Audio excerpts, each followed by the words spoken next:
At 4:15, I'm going to call the meeting to order. If everybody would rise and join me with the Pledge of Allegiance, please.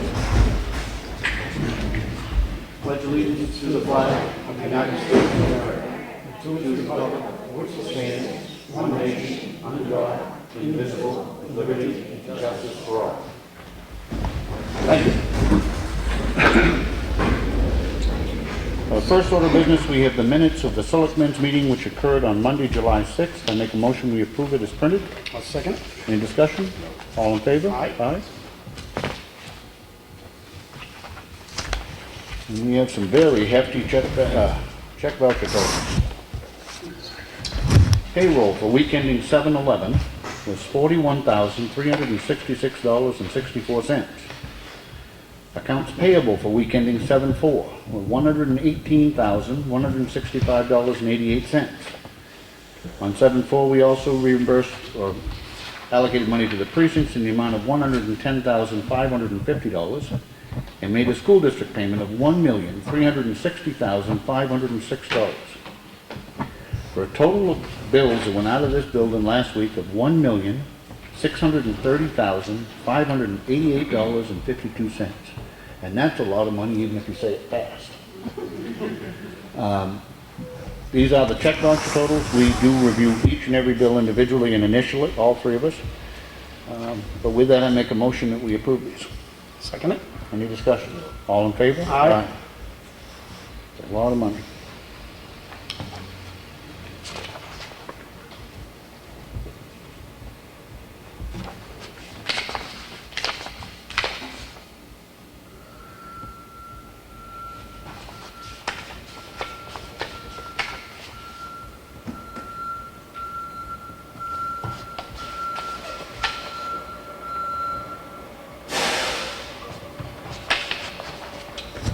Okay, we have a contract for use of facilities in the VFW's auxiliary. We're going to do a penny sale October 16th.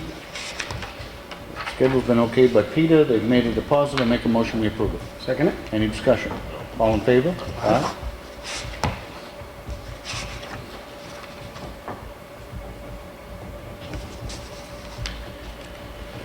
We have a warrant for unlicensed dogs provided to us by our town clerk.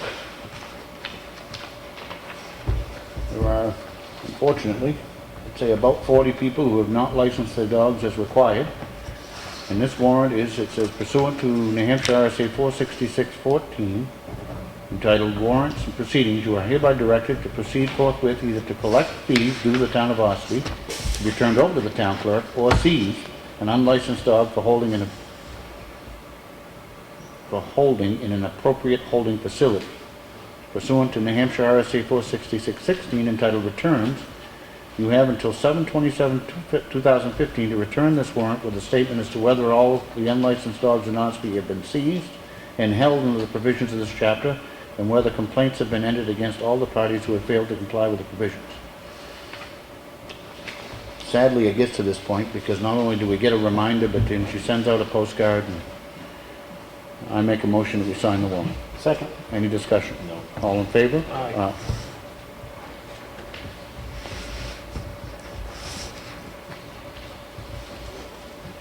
This is to Ellen White from Peter Waugh. It is with pleasure that I announce and congratulate the following Ossipee Recreation Track Team athletes who have qualified for the Granite State Track and Field Finals. All are in the girls' competitions for the respective age groups. Ella Meserve, Sarah and Rachel Carrascos, and Cora Peterson. Are they here? Ella's not here, she's a kid. Congratulations. You excited? That's a good thing. That's a good thing. Stand up and do a picture? Absolutely. Go on. Absolutely. Might break the camera. Come on, we don't bite. He might, but I don't. That's exciting stuff. Come right over in front. We'll stand. We can stand up behind them. I think we can be taller than they are. But I was trying to ignore it. I noticed that. They'll never know.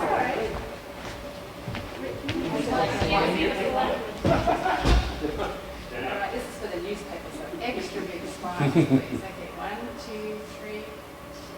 Close. Thank you. Stay there. Don't go.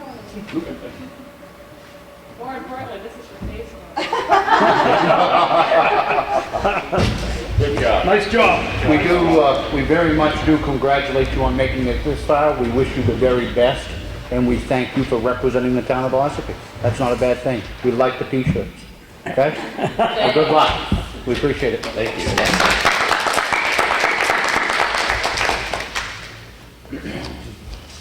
Okay, we have the Highway Department work log, which is here and available for anybody to look at if they need it.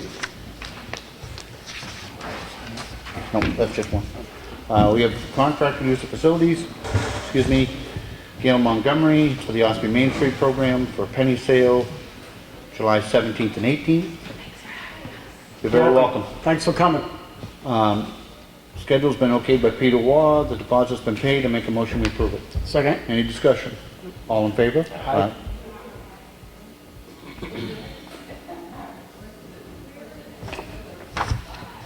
We have a notice of intent to cut wood. This is map 230 lot 4 on Brownell Road. It's a 128 acre parcel, only 20 acres to be cut. The owner, I think it's Mark or Martha. Who? Martha Copperthorne, okay. I would not have got that out of that signature. And the logger is William Day.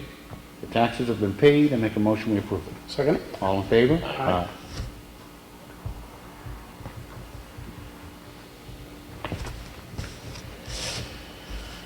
We have a land use change. I presume this is current use.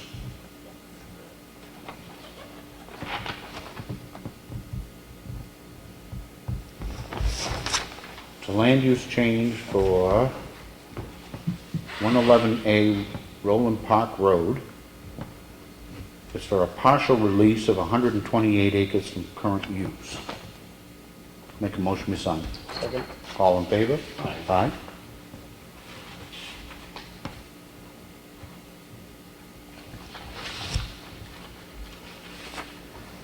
I think this is part of it.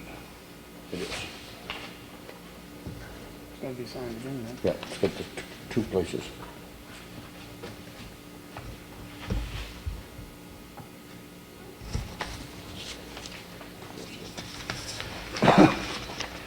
We have a quarterly federal tax return, which has been prepared, ready for signature. I make a motion, we sign it. Second it. All in favor? Aye. Aye. Guess it only requires mine, but Just needs to come after you. it better be right. What was the amount, please, for that? This is on the federal quarterly, is $121,405.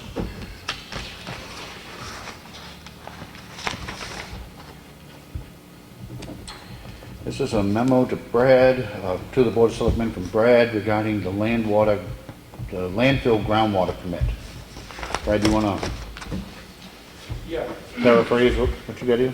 yeah, about a month or so ago, you guys had asked me about the questioning, there's a biennial report going on there, question how that affects all the rest of the reports we need to do. Yep.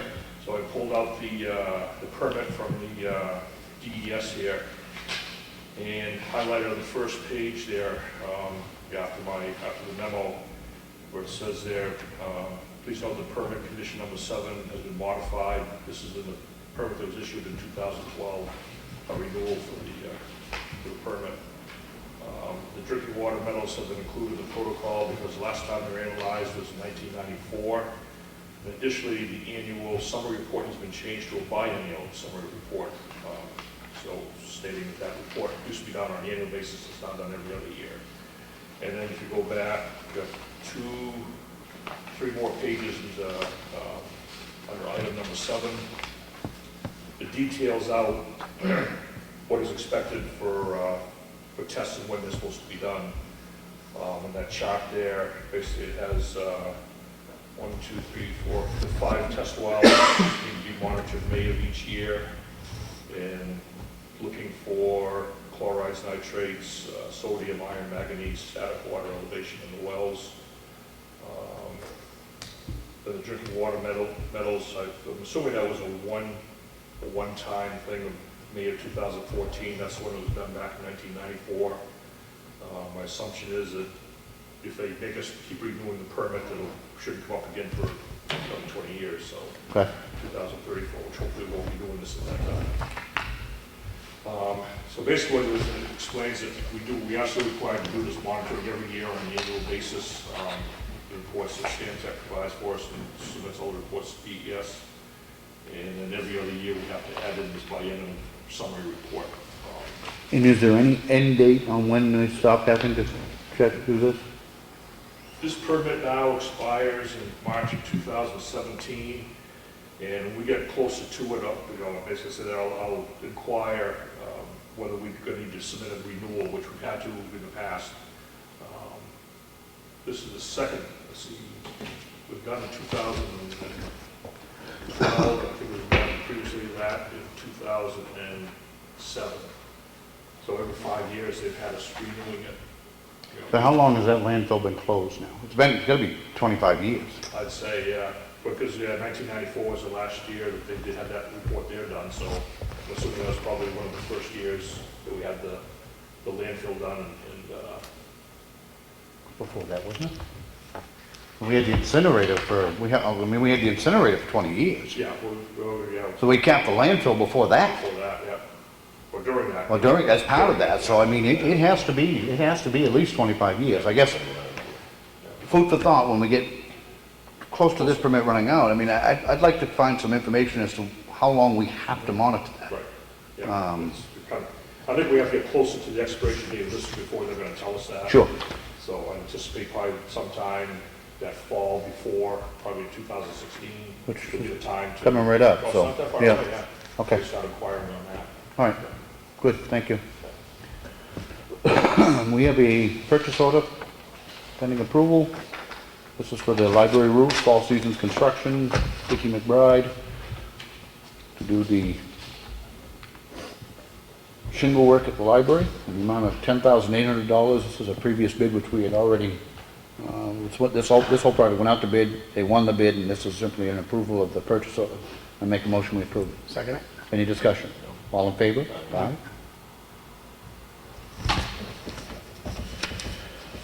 This also, a little bit bigger one, it's for the paving. This also all went out to bid. This is the actual purchase order which breaks out the paving on the Moltengo Road, Valley Road, Patty Acres, Aberson Staples, Jewel Hill Road, and end joint milling. The total of $313,615.97, which represents all of the paving that we'll be doing out of this year's budget. I make a motion we approve it. Second. Any discussion? All in favor? Aye. Brad, when are they gonna start moving it? They were, I thought they would just start it today. well, then they put it off till Tuesday, till tomorrow, then they called me at lunchtime today, said it'll be Wednesday morning. But all the equipment's here, so they're not gonna put it off very long. That's something vital, so, It's the paving? yes. This is to the trustee of trust funds. This reference withdrawal of Whittier Covered Bridge Expendable Trust Funds. Please issue a check to the town of Ossipee in the amount of $10,712.25 for reimbursement to these two invoices. I make a motion we sign it. Second it. Any discussion? All in favor? Aye.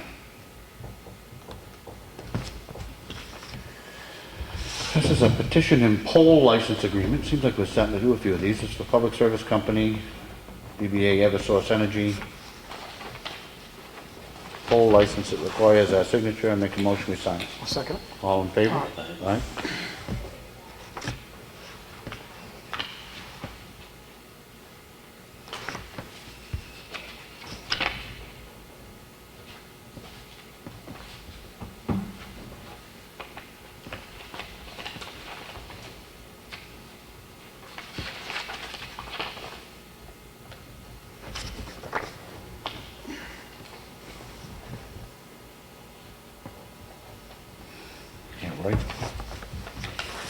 And for informational purposes, it doesn't require any action on our part. And we did get served with, from the law offices of Roger Murray, and this is regarding the administrative appeal of Ash Fishbein which is an appeal for, to the zoning board of adjustment regarding the concerts at, 3 Covered Bridge Road. So they have filed an appeal with the zoning board, which is where I believe it should have been to begin with. So that is there. It's here, available for anybody to look at if they'd like to. By way of information, in the interest of transparency, I was served this week with a copy of a lawsuit brought against the Water and Sewer Commission by Doug Sargent, their former employee.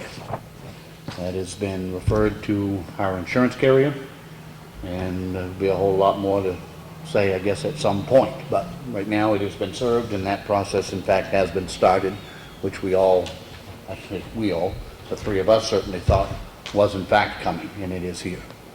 So that'll be dealt with in due time.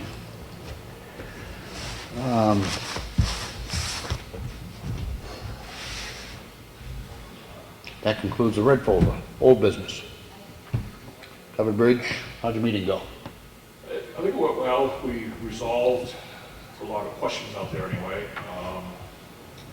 We did come to a basic agreement on the change order number 3. Good. I haven't seen the actual copy to us yet that they have to submit to us, as a half hour ago, and haven't got anything else.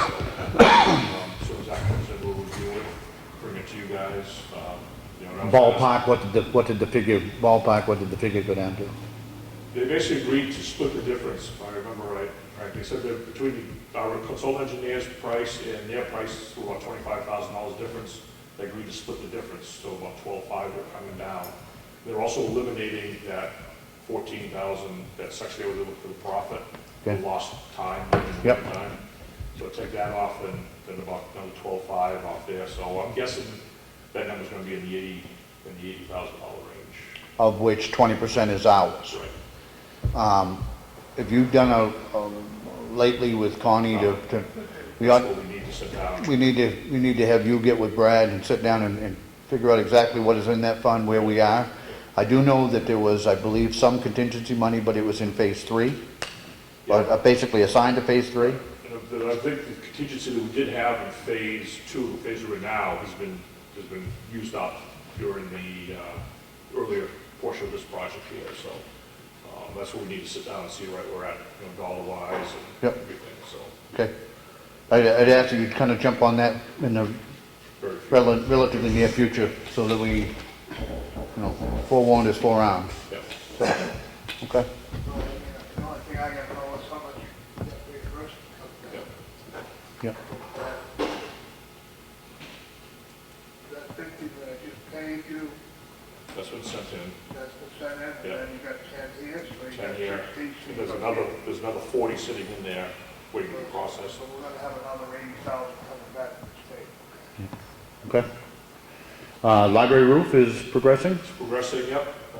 Jay's up there finishing up his part of it, staying ahead of Dicky, who's doing the shingling. They're moving right along. So everybody's up there working. These warmer days, I think he's working a little bit shorter than normal. Well, because that's- I think they've been off around noon time, which I don't blame them No, a bit, so. no. It's almost, well, it gets to the point where it's almost impossible to work with the shingles. They're just too hot. Yeah. And the chimney repair here is done? Yep. Appears to be done? He's got a little bit of brickwork to do in the basement where the T comes out to the furnace there. Okay. But he wanted to go up there and stay ahead of Dicky on he has a little bit of flashing to do in the old chimney from the old Harvard library. Okay. So like I said, we're not using heat here, so if this has to sit for a week before they finish that, that's fine, so. Yep. So that's down here about an hour and a half worth of work for him. Okay. It's all done. All right. All right. Anything else under old business? Nope. New business? Bob? Nothing. Brian? You want to send we talked about having a timber monitor go out. Do we want to move forward to that? Yes. I think it'd be a good idea. One of the things we discussed, and it actually came up in discussion in last year's budget process, was the idea of having a timber monitor. It's something it's kind of been pushed onto the back burner, but I do think that there was some discussion with approaching Bob Boyd. He's very interested. I had spoken to him independently as well, and I thought, and he seemed to be interested, especially being it would be on a, basically an as-needed type of thing. He certainly has the experience, he's a retired forest ranger, so I think we ought to Contact him. Get him in and talk to contact him, see if he is in fact interested, and we'll Talk sit to down us. with him and talk to him. I think it's a wise idea. Yep. Anything else? The only other thing I got under new business I want to bring up, and we discussed it short bit in our workshop. There's already been some ideas floated about possibly renaming one of our ball fields and then in the memory of Bob Avery. I think we're universally believe that it would be completely appropriate. I don't know of anybody else that I can think of that has the long-standing coaching of kids than Bob did here in town. So it is something that's being floated. The town employees, particularly the guys that Bob worked with down back, have expressed the desire that they want to do something and want to get involved. So it's just going to take some discussion, and maybe we can bring it all together. You know, I thought the kids, you know, much of the telltale is that those kids marching in the parade with the banner spoke volumes as to how much he meant to an awful lot of kids. So I think something like that would be entirely appropriate. I don't think it's knee-jerk or anything else. It's deserved. So we'll try to bring those issues together into some sort of some semblance of order, and then we'll act on it. And I don't think that'll take any amount of great effort. Brad, I don't know if the boys have told you, they stopped by the station today and they had found a couple needles Yes. on the ground. And they come to see if we have a thing to get rid of them, and we don't. But I talked with Janet at the hospital, and we're going to see if we can't get you guys a disposal thing for that. What we did find out is they went down to the ambulance down the bottom of the hill there, Yep. and they took them, and they said, Yep. you can bring any of that kind of stuff we find Did to they? them, and they have a way to dispose of them and handle Right. the stuff there for us, so. But I also talked to her, see if, we could get one for down here, Yeah. so you'd have it, so you wouldn't have to deal with them. That's scary. And it, from a public safety standpoint, I mean, just those being out there laying around. And unfortunately, as part of the overall epidemic, in particular with heroin, you're going to find more and more of that. The worry is, I mean, there was a girl that was actually stuck with a needle cleaning out a trash can at a restaurant here in town. People need to be thinking that way. Parents need to be talking with their kids about, I mean, they have education programs about, leaving guns alone. Well, they have to have education programs about leaving needles alone. To be honest with you, in my belief, they pose a lot more danger to them than firearms do right now. And they potentially are anywhere anybody else has access to. Parents need to just be very aware and talk with the kids about making sure they leave that stuff alone. It could kill them. I think they might have told you one of the needles was still at half full. And, So never anybody gets stuck with that, mind the fact that it could be Very hepatitis sick or or AIDS whatever, or anything right, else too. right. You get the initial Very danger important. of the drug itself. So very, very scary. Very scary times. Where were those needles found? Jewel Hill Road. yeah. Just on the side of the road? And again, it's potentially anywhere. I mean, people Just need be to a shame if aware. somebody small got into it, and that'd be devastating, So, what the potential it can cause. all right, public input. Anybody? What is being done in the town for the heroin problem that In town, the only bright star that I see currently is what's going on down here at the Congregational Church with the White Horse Addiction Center. It has been approved, it's been supported by this board, it's got the zoning changes that it needed to get through the planning board and site plan review, and they're proceeding down there. Past that, I don't think there's anything per se that the town is doing, other than certainly wanting and waiting to be partners with anybody that we can. But it's scary, and it's not just here. I mean, it was reported on Channel 9 the other night that there have been 300 overdose deaths in the state of New Hampshire this year. 300. 145 since the first of January. Okay. I'll take your number as being gospel, but either way, that's, Too many. you know, that's a huge, That's it's the one a, they threw out yesterday morning. it's a huge number of people. Too many. You know, certainly we've had our share in this area. The kid that was on 93, I think it was, and his girlfriend cracked the car up because he was shooting up, Yeah. and they had his story on TV. Yeah. Well, now there's a new variation of a drug which is hit in Manchester, which is some sort of a, I don't even remember the name of it now. It's called crocodile. Crocodile, which is actually flesh eating. It showed some of the aftermath of people using it, and it is, Terrible. I mean, like horror movie kind of stuff. I don't know where we're going. I don't know where this is going.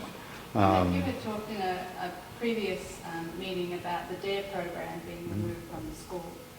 Is there any conversation going on between law enforcement agencies about substituting it, reintroducing it? I certainly don't want to speak for our police chief, who is completely capable of speaking to himself. I do know that they have been actively involved with the coalition countywide, which they've had a bunch of meetings, which are trying to bring together all of those educators and police officers and healthcare people.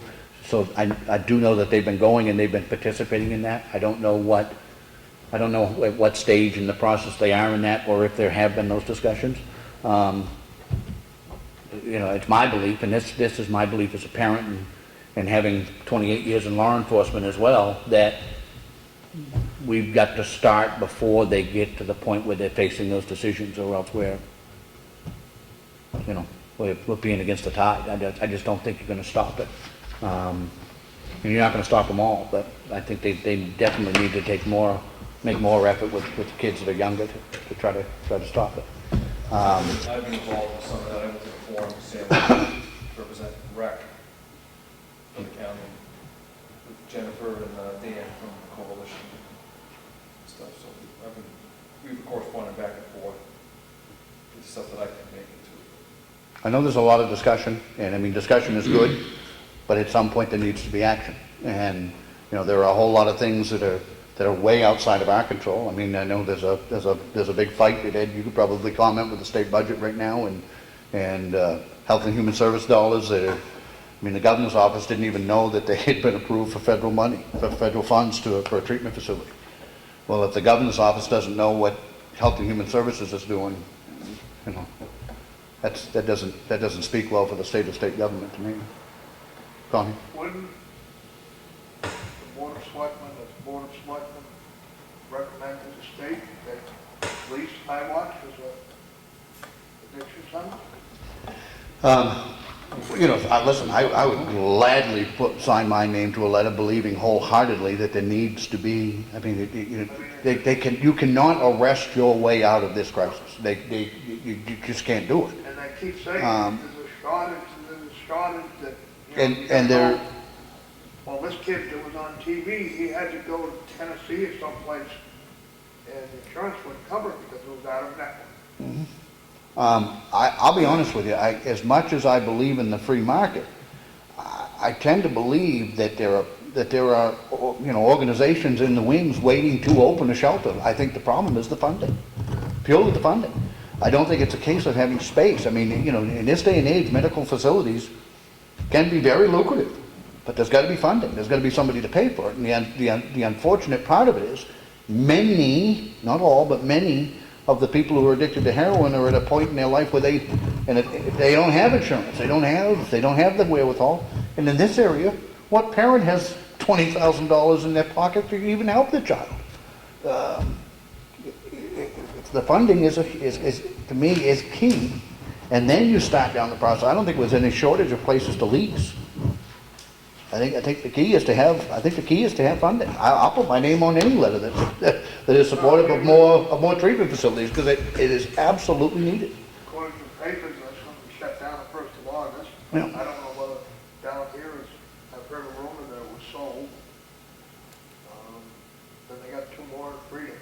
You know, and it's an ideal setup that you can remain out, go to your cabin, go out, just like they're doing with the accident people. Yeah. You know, listen, I don't have a problem in the world drafting a letter. I think it would appropriately probably go to Health and Human Services and ask them to take a look at that, as that, that facility appears to be becoming vacant, which they ought to be pretty well aware of, as they've been involved in shutting it down.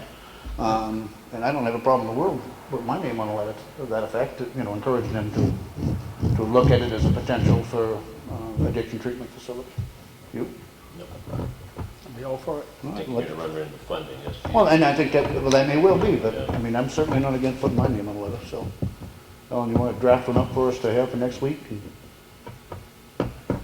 And for what it's worth. General Human Services? Hmm?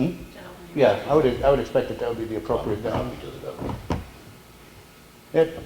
Like you stated before about state funding for addiction services, the legislature passed a budget which had 95% of what the governor asked for, and she vetoed the budget.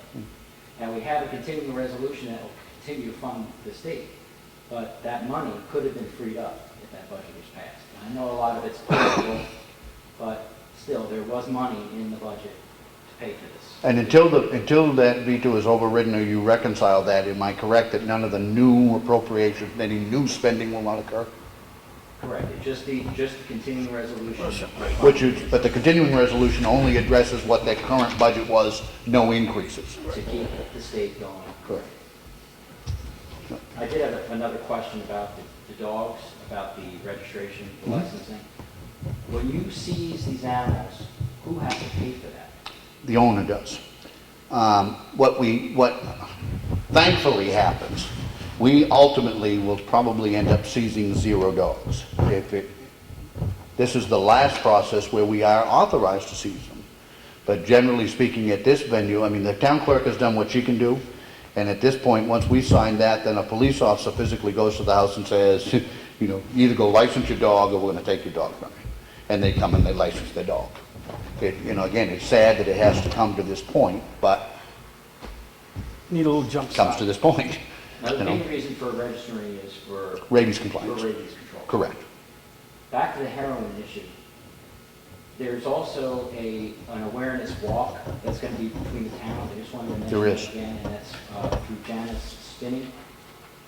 She also has been to the other towns. She's been with the county, and she's still looking for people to walk the 5 miles in between the towns to raise awareness.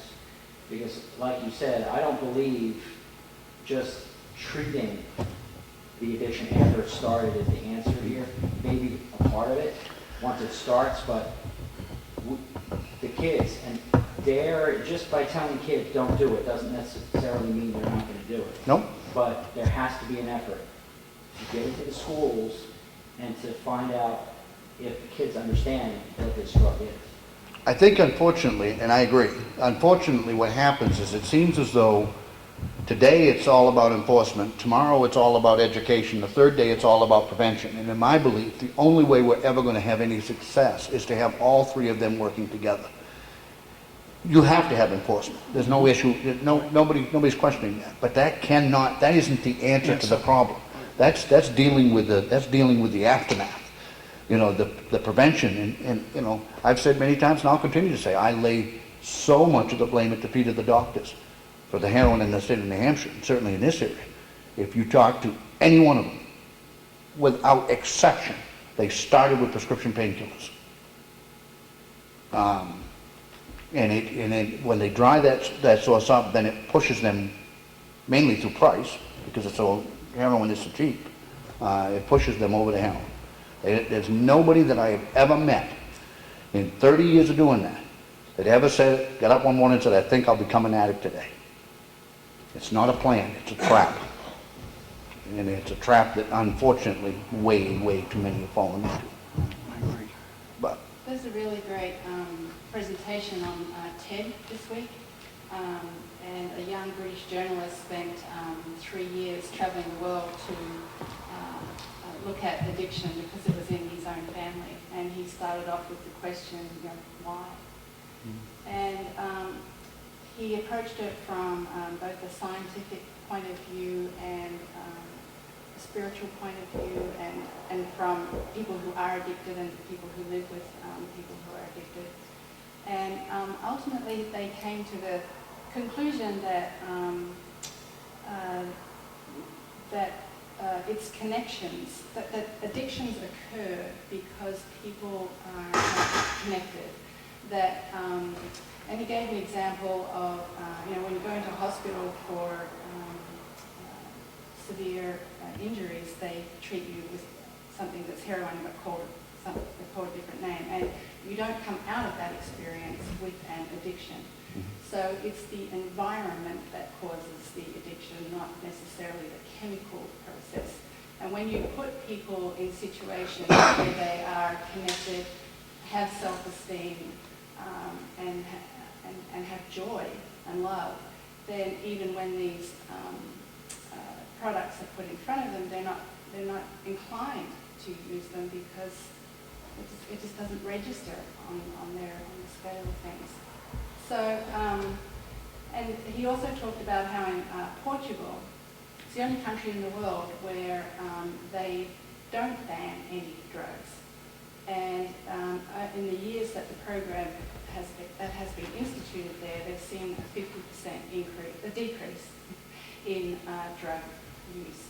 And he talked a lot about the war on drugs and how it's actually perpetuating it.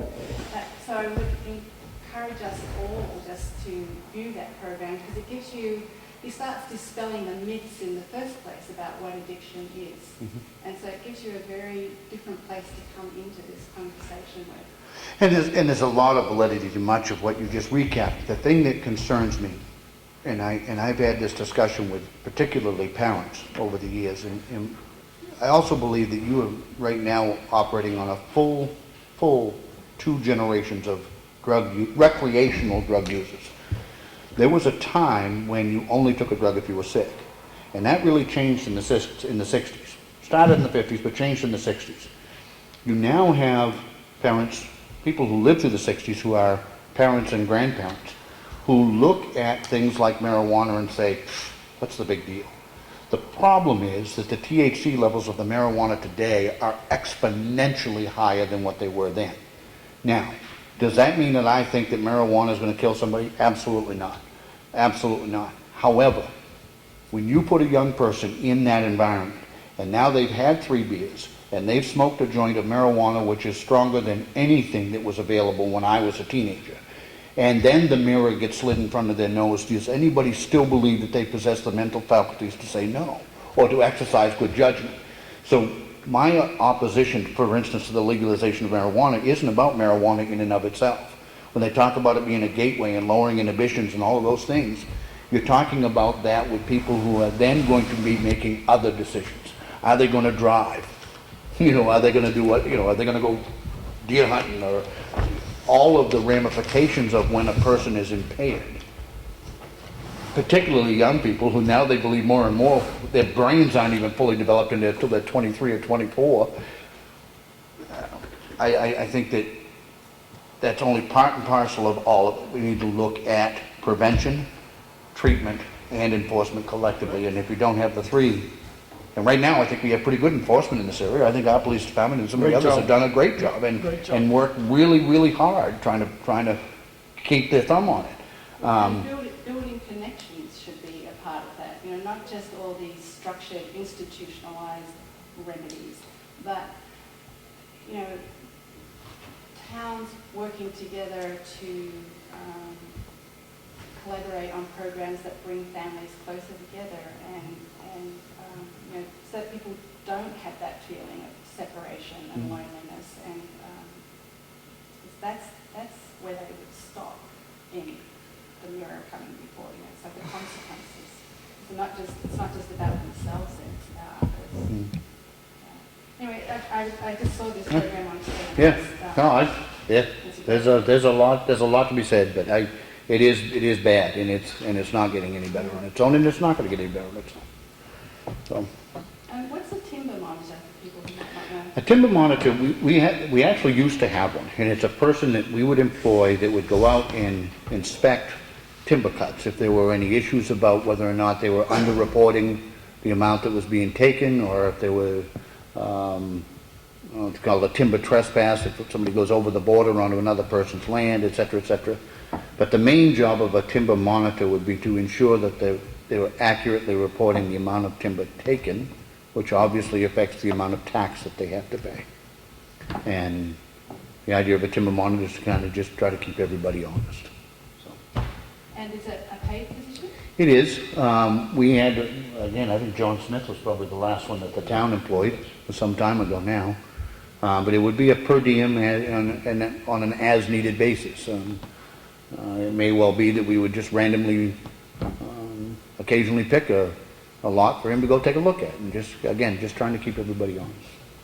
And these inspections would presumably be driven by the requests that you get for timber cuts? Correct. Okay. Yep. Yep. Anything else? The reimbursements in your weekly expenditures, what are they? You broke down your payables, payroll, your expenses, school tax, and something called reimbursement. No, I kind of corrected that. It's more of an allocation. The precincts, the 3 individual precincts all get once a month, 1/12 of their budget sent to them. So that goes in under those batch totals as well. So the amount that we actually dispersed to the precincts was a 1/12 of their allotted budget. And is that for things like emergency services? That's all. That's the 3 fire departments. Yep. Oh, okay.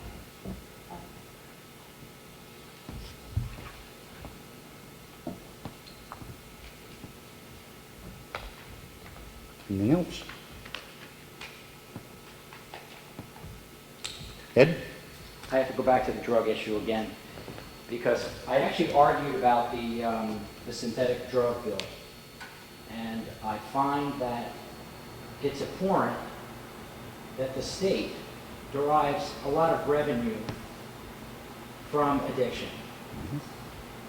Alcohol, it derives revenue for it, and then it uses a commission to enforce it. So they encourage people to become alcoholics, and then they have to use resources to stop them on the road.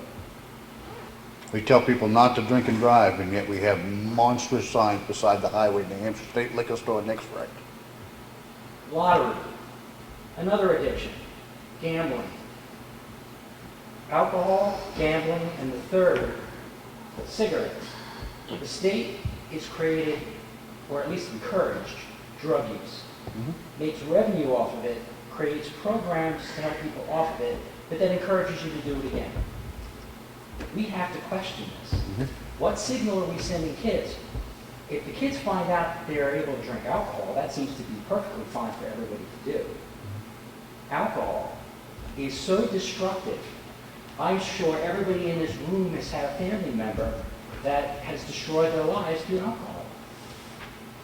And if their life wasn't destroyed, they drove or they abused somebody else in the family because of alcohol. But the state is encouraging this. You heard me at the last, when you did the candidates forum. I have believed for a lot of years the state should not be in the alcohol business.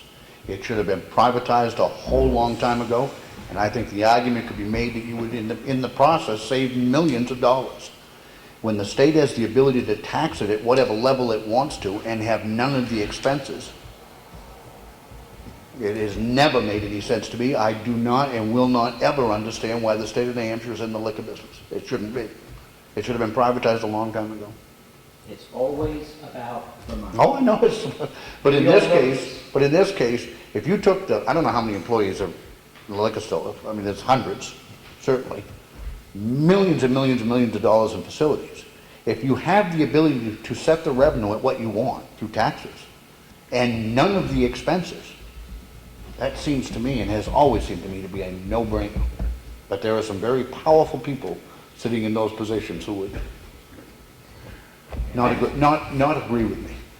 I just don't like hypocrisy. It is, If Bob, you it like is. to drink, but our elected officials shouldn't be up, as our governor does, and this is political, as our governor does, and promote alcohol use when she knows the destruction it's causing. And on the flip side, overrides or doesn't support the legalization or use of medical marijuana. See, there's a contradiction in there, and I cannot get my head wrapped around that. Ed, you and I, and listen, and I, having raised children myself, I will tell you right now, and then we could have the debate, that marijuana is a whole lot less harmful than alcohol ever was. I have never met anybody who was high who went home and beat their wife, yet I have met and arrested hundreds who were drunks who did that. So the argument could easily be made. I also, though, believe that the argument could further be made that we have done such a piss-poor job of managing alcohol that why on earth would you want to legalize something else? So, you know, it's... Now, I said this in a different form, and in both places it was not printed in the paper, and I don't know why. But I stated that the government has basically destroyed the economy, which has created a lot of distress. And you cannot tell me that if you don't have a job and you can't take care of your family, you don't go into despair and use drugs. Because like you said, people do not just wake up one day and say, I think I'm going to start using heroin. You have to be in such a economically poor state or an immature state, as a child would be, to even attempt to use heroin. And that's why fix the economy and instruct the kids or teach the kids what's going to happen to them if they use heroin. We've got a couple of some important non-public, but listen, there are a whole lot of things that are above our pay grade and outside of our wheelhouse. I mean, you can start talking about cutting down on the amount that's coming across the Mexican border. So that there's a whole lot of things that are outside of our area, and we can comment it and agree to agree or agree to disagree. But locally, I do. You know, again, we completely support any action. I don't know, I'm kind of at a loss as to what more we can do, and I'd be more than willing. I will participate in that walk myself. It's something that's very near and dear to my heart, and I encourage anybody and everybody to get involved because it's not a problem that's going to go away on its own. What's your last name? It's the person putting it on, Janet Spinney. I'll send you that. You can walk 5 miles. July. Anybody have anything else to fund the public input? New business, old business, otherwise? I'm good. Anybody? All right, we do have a need to go into non-public on two different issues.